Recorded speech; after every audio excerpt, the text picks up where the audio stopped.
بسم اللہ الرحمن الرحیم۔ اسلام زنا کے معاملے میں دوسرے مذاہب سے بہت مختلف ہے۔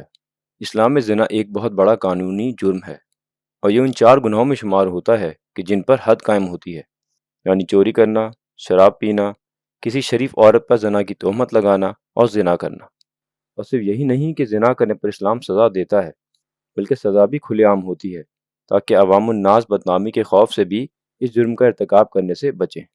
قرآن میں سورہ نور میں ارشاد ہے، زانیہ عورت اور زانی مرد دونوں میں سے ہر ایک کو 100 کوڑے مارو، اور ان پر ترس کھانے کا جذبہ اللہ کے دین کے معاملے میں تم کو دامن گیز نہ ہو، اگر تم اللہ تعالیٰ اور روز آخر پر ایمان رکھتے ہو، اور ان کو سزا دیتے وقت اہل ایمان کا ایک گروہ موجود رہے۔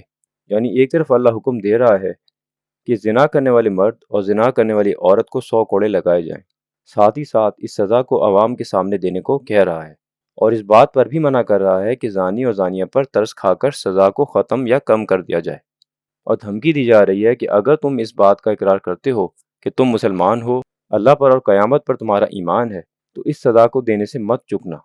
اور اگلی آیت میں مومنوں پر حرام کر دیا گیا ہے کہ وہ زنا کرنے والوں سے شادی کریں۔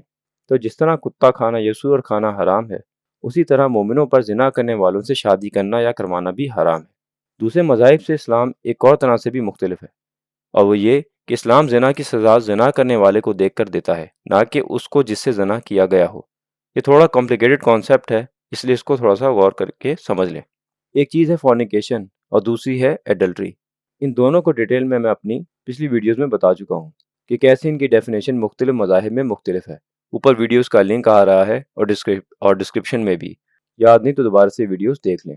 خیر، لیکن ان کی ڈیفینیشن میں دوسرے مذاہب میں ایک چیز کامن ہے کہ وہ یہ دیکھتے ہیں کہ کہیں دوسرے کی بیوی سے سیکشول انٹرکورس تو نہیں کیا گیا۔ اگر سیکشول انٹرکورس دوسرے کی بیوی سے کیا گیا ہو تو اس جرم کو ایڈلٹری کہتے ہیں، اور اس کام کرنے والے مرد کو ایڈلٹرر اور کرنے والی عورت کو ایڈلٹرس کہتے ہیں۔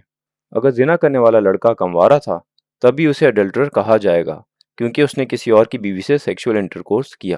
اسلام میں ایسا نہیں ہے۔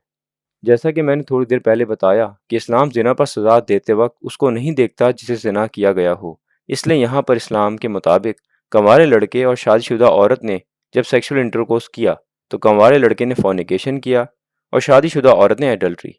کنوارا لڑکا فورنیکیٹر کہلائے گا اور شادی شدہ عورت ایڈلٹرس۔ یہی قانون تب بھی لاگو ہوگا جب ایک شادی شدہ مرد کسی کنواری سے سیکشول انٹرکورس کرے گا۔ اب چونکہ اسلام کے مطابق دونوں کا جرم مختلف ہے، اس لیے دونوں کو سزا بھی مختلف دی جائے گی۔ یعنی شادی شدہ مرد یا عورت جس نے سیکشول انٹرکورس کیا، اس کی سزا عوام کے سامنے رجم یا سنگساری ہے، یعنی پتھر مار مار کر قتل کر دینا۔ اور کنوارے لڑکے یا کنواری لڑکی کی سزا قرآن کے مطابق 100 کوڑے ہے، جو کہ عوام کے سامنے مارے جائیں گے۔ اب یہاں آپ کے ذہن میں ایک سوال آ سکتا ہے، اور وہ یہ کہ سورہ نور میں تو زنا کی سزا پر 100 کوڑے بتائے گئے ہیں، یہ رجم یا سنگساری کی سزا کیوں دی جا رہی ہے؟ اس کا جواب سمجھ لیں۔ شروع میں زنا ایک خاندانی جرم تھا۔ اگر کوئی لڑکا یا لڑکی زنا کرتے وقت پکڑے جاتے تو خاندان والوں کو حکم دیا گیا تھا کہ لڑکی کو گھر میں قید کر دیا جائے اور لڑکے اور لڑکی دونوں کو تکلیف پہنچائی جائے۔ قرآن میں سورہ نساء میں ارشاد ہے، تمہاری عورتوں میں سے جو بدکاری کی مرتکب ہوں ان پر اپنے میں سے 4 آدمیوں کی گواہی لو، اور اگر 4 آدمی گواہی دے دیں تو ان کو گھروں میں بند رکھو یہاں تک کہ انہیں موت آ جائے یا اللہ ان کے لیے کوئی راستہ نکال دے۔ اور تم میں سے جو اس فعل کا ارتکاب کریں ان دونوں کو تکلیف دو، پھر اگر وہ توبہ کریں اور اپنی اصلاح کر لیں تو انہیں چھوڑ دو کہ اللہ بہت توبہ قبول کرنے والا اور رحم فرمانے والا ہے۔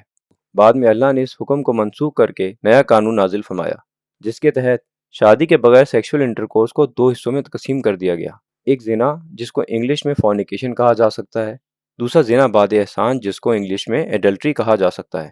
زنا پر سزا قرآن میں کوڑے بتا دی گئی اور زنا بعد احسان پر رجم، لیکن بعد میں کسی مصلحت کے تحت اللہ نے زنا بعد احسان پر رجم والی سزا کی آیت کو قرآن سے نکال دیا اور اس سزا کو حدیث میں باقی رہنے دیا۔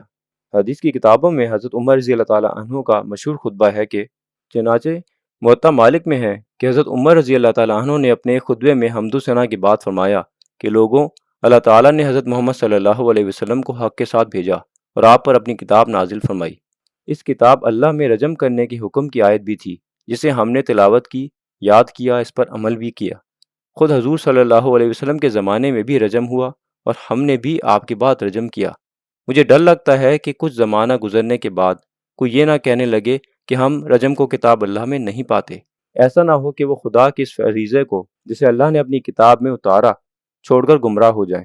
کتاب اللہ میں رجم کا حکم مطلق حق ہے اس پر جو زنا کرے اور شادی شدہ ہو، خواہ مرد ہو خواہ عورت ہو، جبکہ اس کے زنا پر شرعی دلیل ہو یا حمل ہو یا اقرار ہو۔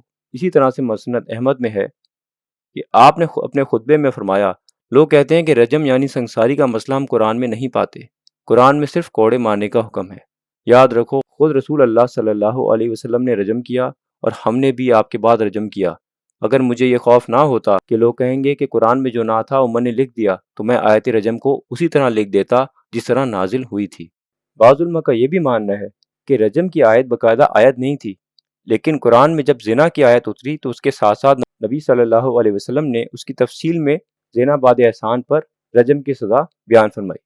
دوسرے الفاظ میں ہم یہ کہہ سکتے ہیں کہ قرآن مجید میں صرف زنا یعنی فورنیکیشن کی سزا کا صریح طور پر ذکر ہے، زنا بعد احسان یعنی ایڈلٹری کی سزا کا صریح طور پر کوئی ذکر نہیں۔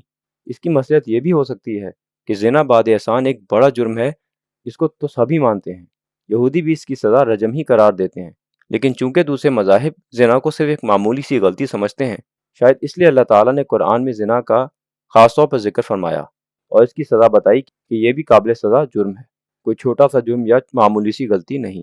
ایک اور بات قابل ذکر ہے اور وہ یہ کہ زنا بعد احسان کی سزا رجم صرف تب دی جا سکتی ہے جبکہ مجرم باقاعدہ شادی شدہ ہو۔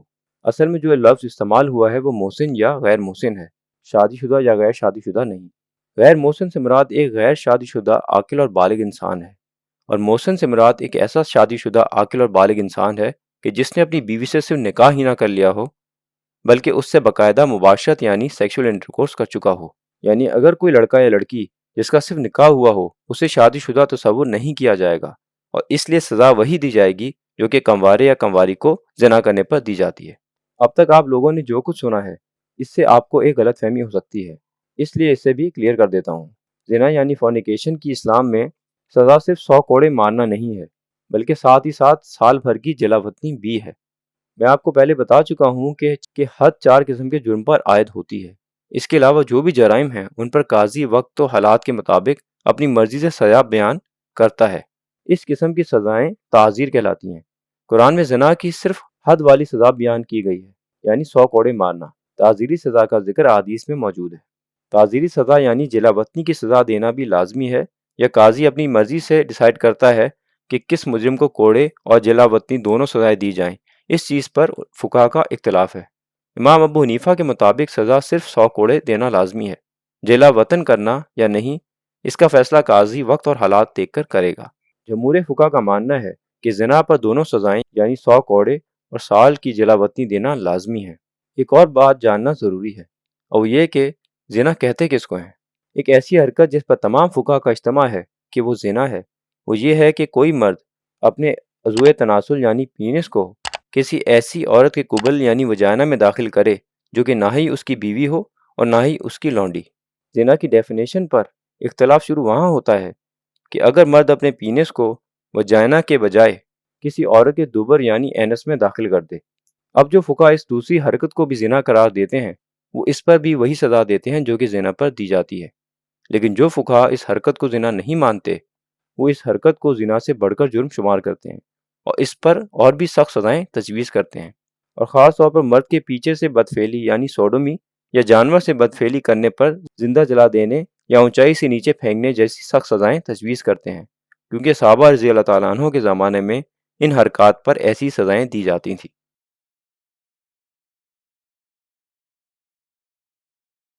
اگر آپ نے اس ویڈیو میں کوئی نئی بات سیکھی ہے تو ویڈیو کو لائک کریں اور چینل کو ضرور سبسکرائب کریں۔